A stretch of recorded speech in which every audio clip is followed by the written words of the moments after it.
This is a true story that happened with a caller to Islam from Egypt called Amru Khalid. He said, 3 days ago, I received an email from a young lady from Australia. And the email reads as follows, and I quote, I am a young Lebanese lady that has a Muslim father and a Christian mother. For the first 10 years of my life, I lived in Lebanon. Then we migrated to Australia, which brought an end to my relationship, to my connection with the Middle East. I am currently 22 years of age. And after migrating to Australia, my association with my religion also ended completely.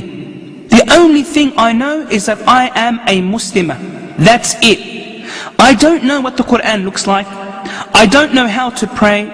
And the religion plays no significance in my life. My mother and father separated, each one remarrying another person. I entered university. My mother and father left Australia, leaving me behind alone with no family, no brothers and sisters. I know nothing about my ancestry in Lebanon. I lived alone and I had to work to spend on myself. I attended university in the morning and worked at a bar in the evening. I have a boyfriend and have not left out any haram except having done it without any shame. I am fully westernized. I know a little bit of Arabic. And because I am extremely beautiful, I joined the beauty competition in New Zealand and won in this competition. I am planning to join a bigger competition in New Zealand, and I am currently modeling for magazines.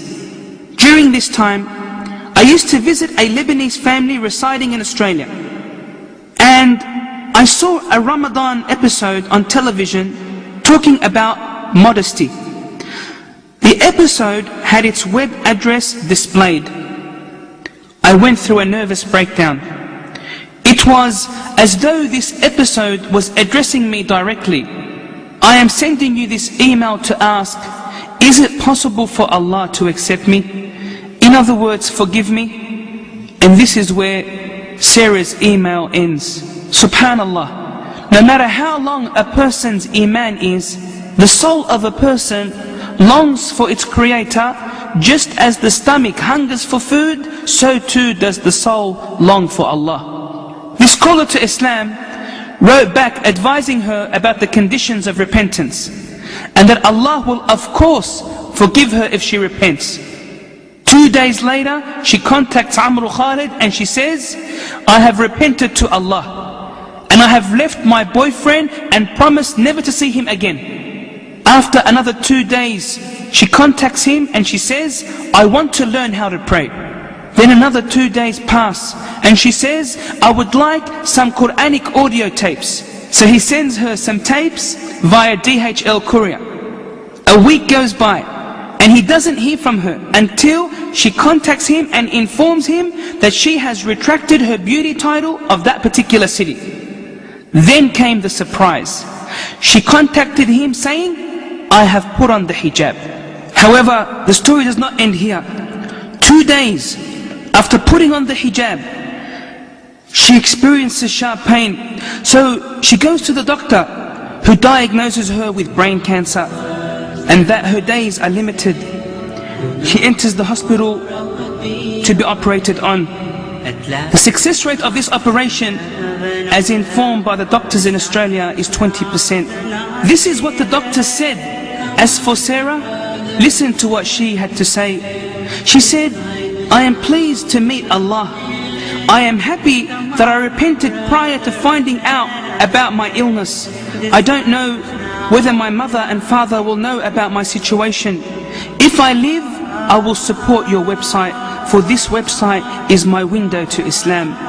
Inna lillahi wa inna ilayhi raji'un. To Allah we belong, and to Him is our return. May Allah have mercy on Sarah, who died at the age of 22.